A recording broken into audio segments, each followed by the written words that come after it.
नमस्कार, जय हिंद, वंदे मातरम। स्वागत है आपके अपने यूट्यूब परिवार बालाजी ऑनलाइन क्लासेस में। दोस्तों, मैं हूं आपका दोस्त अजय कुमावत और कंप्यूटर क्लास पार्ट 5 में आप सभी का हार्दिक स्वागत, अभिनंदन।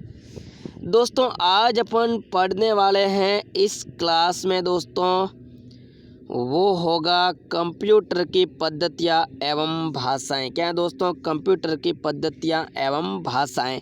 इससे पूर्व मैंने थ्योरी की आपको दोस्तों 4 क्लासें दी है। अगर वो आपने नहीं देखी है तो निश्चित रूप से आपको देखना चाहिए और बिल्कुल बहुत ही अच्छे कंसेप्ट के साथ अपन पहले करेंगे थ्योरी, फिर मैं इसके मुख्य मुख्य प्रश्नों के आपके सामने सीरीज लाऊंगा जो आपके ग्राम सेवक भर्ती परीक्षा में 10 नंबर लाने के लिए पर्याप्त होंगे।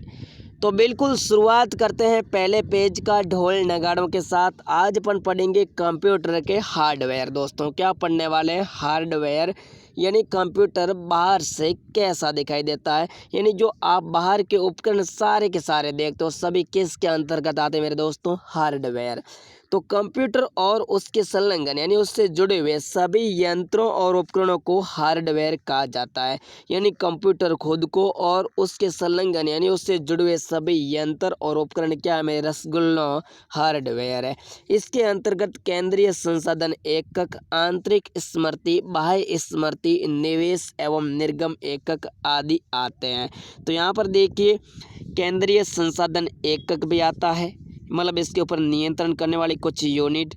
आंतरिक स्मृति यानी अंदर की मेमोरी। बाह्य स्मृति, निवेश यानी आप क्या डालते हो इनपुट के रूप में वो, और निर्गम होता मेरे दोस्तों आउटपुट। ये सभी किसके अंतर्गत आते हैं? हार्डवेयर के अंतर्गत। अब देखिए प्रश्न बनता है हार्डवेयर के कितने मुख्य रूप से कितने भाग होते हैं?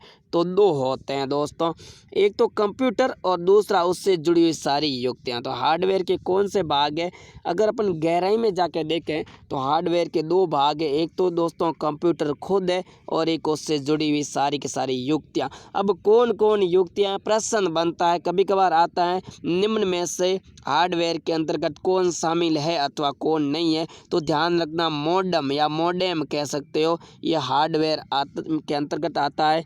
प्रिंटर भी हार्डवेयर है। डिस्क देखिए, जो फ्लॉपी डिस्क है वो भी हार्डवेयर के अंतर्गत कह सकते हैं। डिस्क 2 प्रकार की होती है, पिछले वीडियो मैंने बताया था।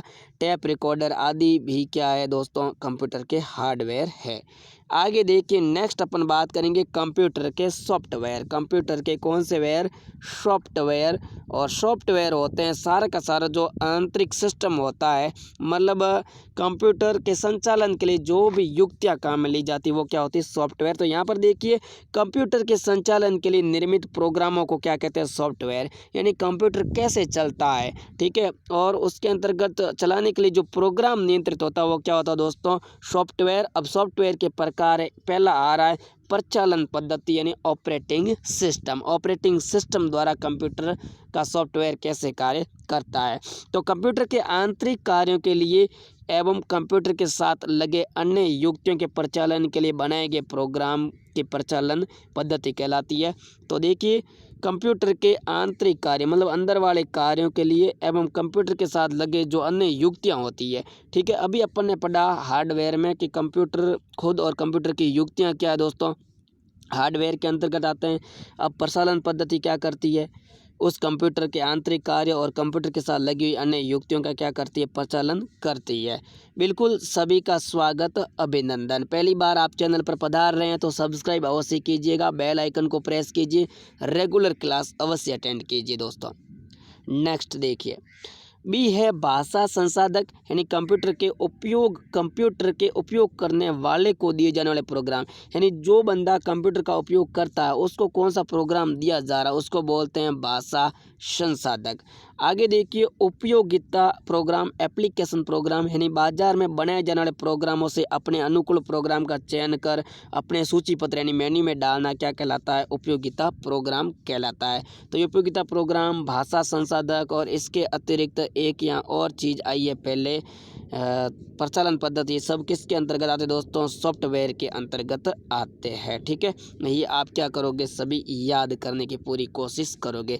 अब उपयोगिता प्रोग्राम क्या होता है? जब बाजार में कई प्रकार के प्रोग्राम क्या करते हैं? बनाते हैं, और अपन को जो भी बेस्ट लगता है, जो आवश्यक रूप से काम में आने वाला होता है, उसका अपन क्या करते हैं?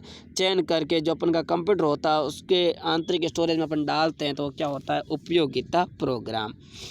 आगे देखिएगा भाई साहब, उप नित्य क्रम प्रोग्राम यानी सब रूटीन प्रोग्राम, एक ही प्रोग्राम में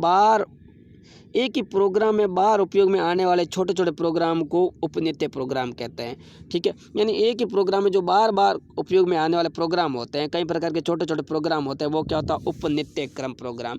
मतलब आप कोई भी प्रोग्राम संचालित कर रहे हो या किसी भी वेबसाइट को ऑन कर रहे हो, तो जो बार बार युक्तियाँ काम में आती है या जो बार बार मेन्यू वाले बटन काम में आते हैं, उसको कह सकते हैं उपनित्य क्रम प्रोग्राम।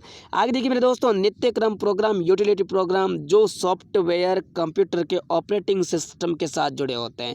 तो नित्य क्रम प्रोग्राम का संबंध किससे होता है? कंप्यूटर के ऑपरेटिंग सिस्टम के साथ होता है। तो ऑपरेटिंग सिस्टम के साथ जुड़े होते हैं तथा एक ही प्रोग्राम या अनेक प्रोग्राम में बार बार उपयोग में लाए जाते हैं, उसे क्या बोलते हैं? नित्य क्रम प्रोग्राम। नेक्स्ट देखिए, अब देखिए अपन प्रोग्राम के बारे में पढ़ चुके हैं, अपन पढ़ रहे अब भाषाएं कंप्यूटर की। तो यहाँ पर पहली देखिए मशीनी कूट भाषा। ठीक है, मशीनी कूट भाषा में क्या है? इस भाषा में प्रत्येक आदेश के दो भाग होते हैं। प्रश्न आता है मशीनी कूट भाषा के कितने भाग होते हैं? दो होते हैं। ठीक है, क्या? एक तो आदेश कोड, ऑपरेशन कोड, और दूसरा स्थिति कोड। यानी एक तो होता है आपका ऑपरेशन कोड और दूसरा होता है लोकेशन कोड। इन दोनों को 0 और 1 के क्रम में समूहित कर व्यक्त किया जाता है। तो कंप्यूटर में 0 और 1 क्या होता है? बाइनरी नंबर सिस्टम होते हैं, ध्यान रखना। कंप्यूटर में आरंभिक दिनों में प्रोग्रामों द्वारा कंप्यूटर को आदेश देने के लिए 0 तथा 1 के विभिन्न क्रमों का उपयोग किया जाता है। ये भाषा समयग्राही थी, जिसके कारण असेंबली और उच्च स्तरीय भाषाओं का क्या किया गया? विकास किया गया। आगे देखिए, नेक्स्ट बात करते हैं। दूसरी है असेंबली भाषा। ठीक है, तो दोस्तों यहाँ कुछ चीज़ें थोड़ी सी आपको टफ लगेगी, क्योंकि ये थोड़ी लैंग्वेज यहाँ टफ है, लेकिन इनमें से मैं काफ़ी अच्छे क्वेश्चन निकालूंगा। आप एक बार अवश्य बने रहिए, बिल्कुल देखिए कुछ न कुछ चीज़ ज़रूर ग्रहण करके जाओगे। मैं मानता हूँ थोड़ी सी चीज़ यहाँ अटपटी है दोस्तों। आगे देखिए, असेंबली है भाषा। इस भाषा में याद रखे जाने वाले लायक कोड का प्रयोग किया जाता है, जैसे नेमोनिक कोड कहा जाता है। तो नेमोनिक कोड का संबंध किससे है दोस्तों? नेमोनिक कोड का संबंध है असेंबली भाषा से। जैसे एडिशन के लिए ऐड, सब्ट्रैक्शन और के लिए सब, और जंप के लिए JUMP लिखा जाता है। मतलब देखिए असेंबली भाषा मतलब क्या है कि ये कोई बड़ा शब्द है, उसको शॉर्ट में लिखा जाता है। जैसे ADD लिख दिया। एडिशन मतलब होता है जोड़ करना, क्या करना? जोड़ करना। और सब्ट्रैक्ट होता है दोस्तों बाकी करना, तो उसके लिए SUB लिख दिया। तो ये क्या हो गया दोस्तों? असेंबली भाषा। ठीक है, इसके अलावा देखिए JUMP के लिए शॉर्ट में JUM लिख दिया या JUP लिख दिया। तो मतलब अपन भी क्या है, ऐसे कई प्रकार के शॉर्टकट शब्द काम में लेते हैं। परंतु इस भाषा का प्रयोग एक निश्चित संरचना वाले कंप्यूटर तक ही सीमित था, अतः इन भाषाओं को निम्न स्तरीय भाषा कहा गया। परंतु ये पुराने ज़माने की भाषा असेंबली भाषा, इनका प्रयोग कुछ निश्चित कंप्यूटर तक ही सीमित था। बाद में क्या हो गया? ये नेगलेक्ट हो गई चीज़, नकार दी गई, और इन भाषाओं का स्तर इन भाषाओं का निम्न स्तरीय भाषा कहा गया। मतलब लो लेवल तक ही काम में लिया गया, हाई लेवल तक इसको काम में नहीं लिया गया। अब देखिए, अब आ रही हाई लेवल की भाषा। ठीक है, उच्च स्तरीय भाषा। ये कंप्यूटर की भाषाओं का क्रम है दोस्तों, आप बिल्कुल याद रखोगे। पहले क्या थी? मशीनी कोड भाषा, 0 और 1, जिसको बाइनरी नंबर सिस्टम कहते हैं। मेनली चीज़ यही है। दूसरी बात करते हैं दोस्तों असेंबली भाषा, मतलब पुरानी भाषा, जैसे शॉर्टकट नेम होता है। जैसे मान लो मेरा नाम अजय कुमार है, तो AK लिख दिया, ये क्या? Shortcut name. ठीक है, लेकिन ये कुछ समय तक ही चला, मतलब बाद में फेल हो गई। बाद में आ रही है उच्च स्तरीय भाषाएं, मतलब हाई लेवल लैंग्वेज। उच्च स्तरीय भाषाओं के विकास का श्रेय IBM कंपनी को जाता है। बढ़िया क्वेश्चन है, उच्च स्तरीय भाषाओं का श्रेय किसको जाता है? IBM कंपनी को जाता है। ठीक है, फोर्ट्रॉन नामक पहली उच्च स्तरीय भाषा का विकास इसी कंपनी के प्रयास से हुआ। तो देखिए फोर्ट्रॉन क्या है? कभी कभार आता है कंप्यूटर में, फोर्ट्रैन क्या है? तो फोर्ट्रैन क्या है? एक प्रकार की भाषा है, और ये भाषा कैसी? उच्च स्तरीय भाषा है। उच्च स्तरीय भाषा का पहला रूप क्या है दोस्तों? फोर्ट्रॉन है। यहाँ से चीज़ इंपॉर्टेंट है, पहले कह रहा हूँ। इसके बाद सैकड़ों उच्च स्तरीय भाषाओं का विकास हुआ। तो फोर्ट्रॉन के बाद कई प्रकार की भाषाएं आई बाद में। ये भाषाएं मनुष्य के बोलचाल और लिखने में प्रयुक्त होने वाली भाषाओं से काफ़ी करीब है। कुछ उच्च स्तरीय भाषाएं निम्न है। तो ये कैसी भाषाएं हैं? जो मनुष्य बोलता है उसी टाइप की है। ठीक है, आगे बढ़िए।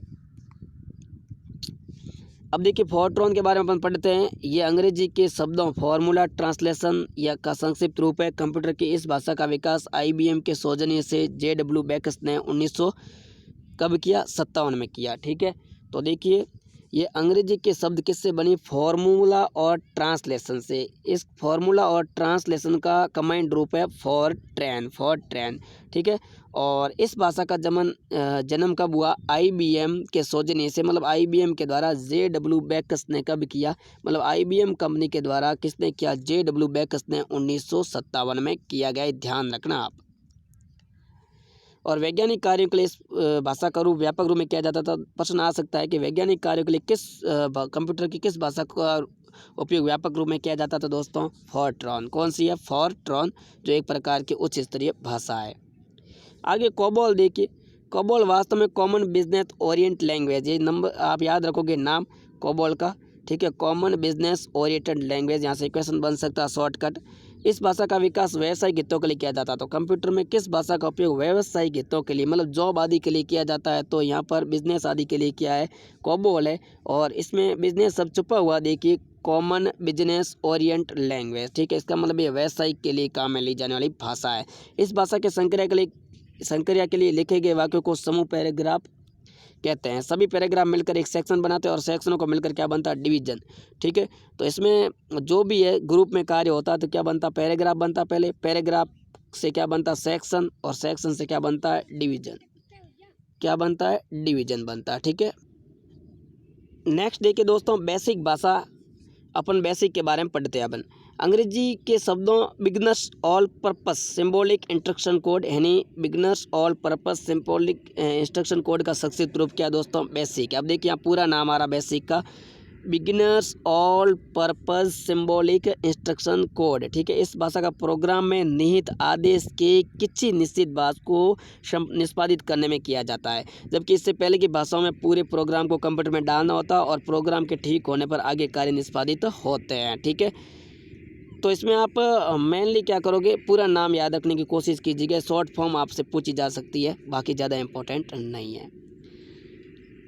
आगे देखिए एल्गोल। ठीक है, ये अंग्रेजी के एल्गोरिथमिक लैंग्वेज का क्या संक्षिप्त रूप है। इसका निर्माण जटिल बीज गणितीय गणनाओं के प्रयोग हेतु किया जाता है। तो यहाँ पर देखिए जटिल बीज गणितीय क्रियाओं का निर्माण कौन सी भाषा के अंतर्गत किया जाता है दोस्तों, अलगोल। क्या है, अलगोल।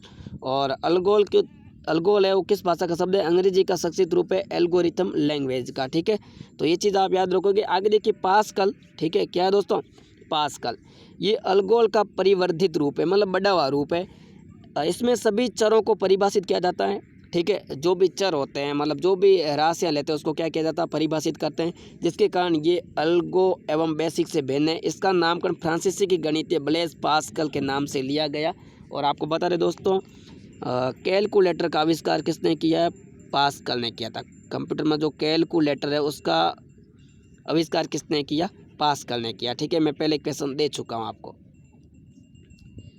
आगे देखिए अपन 13वां पार्ट पढ़ते हैं, कोमाल क्या होता है। तो ये कॉमन एल्गोरिथमिक लैंग्वेज का संक्षिप्त रूप है। पूरा नाम याद रखोगे आप, कोमाल का पूरा नाम कॉमन एल्गोरिथमिक लैंग्वेज। ठीक है, इस भाषा का प्रयोग माध्यमिक स्तर के छात्रों के लिए किया जाता है। ठीक है, कक्षा 10वीं के स्टूडेंट के लिए इसका उपयोग किया जाता है। कोमल है, याद रखोगे, बढ़िया चीज़ें। आगे देखिए लोगो, ये कंप्यूटर की भाषा, इस भाषा का प्रयोग छोटी उम्र के बच्चों को ग्राफिक रेखानुकृतियों की शिक्षा देने के लिए किया जाता है। छोटे बच्चों को ग्राफ संबंधी जो कार्य करवाया जाता है कंप्यूटर में, तो उसमें क्या दिया जाता है, लोगो वाली भाषा काम में ली जाती है। ठीक है, तो कोमाल का उपयोग किसमें किया जाता है मेरे दोस्तों, कोमाल का उपयोग माध्यमिक स्तर के स्टूडेंट के लिए और छोटी उम्र यानी प्राइमरी सेक्शन के लिए किसका किया जाता है, लोगो का इस्तेमाल किया जाता है। अब देखिए प्रोलॉग क्या होता है।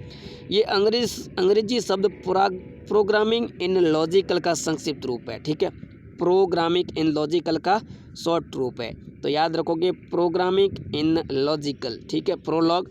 इस भाषा का विकास 1973 में किया गया और किस देश में, फ्रांस देश में किया गया। इसका विकास कृत्रिम बुद्धि के कार्यों के लिए किया जाता है। ठीक है, कृत्रिम बुद्धि के कार्यों के लिए किया जाता है। आगे देखिए लास्ट है फोर्थ। ठीक है, इस भाषा का आविष्कार किसने किया, फोर्थ का आविष्कार, पहला क्वेश्चन, चार्ल्स मोरले ने किया था। ठीक है, और इसका उपयोग कंप्यूटर के सभी प्रकार के कार्य के लिए होता है। तो ऐसी कौन सी भाषा जो कंप्यूटर के सभी प्रकार की क्रियाएं कर देती है? ठीक है, रामबाण है, मतलब फोर्थ। कौन सी है? फोर्थ। इन सभी उच्च स्तरीय भाषाओं में एक समानता की लगभग है कि सभी में अंग्रेजी के वर्णों ABCD आदि एवं इंडो अरेबिक अंक 0 1 2 3 आदि का प्रयोग किया जाता है। तो सभी भाषा में विशेषता ये है कि अंग्रेजी सब में आती है, मतलब ABCD सीरियल सब में चलती है। इसके अलावा जो अपन की अल्फा न्यूमेरिक कुंजियाँ चलती है 0 1 2 मतलब 9 तक, वो सभी में होती है।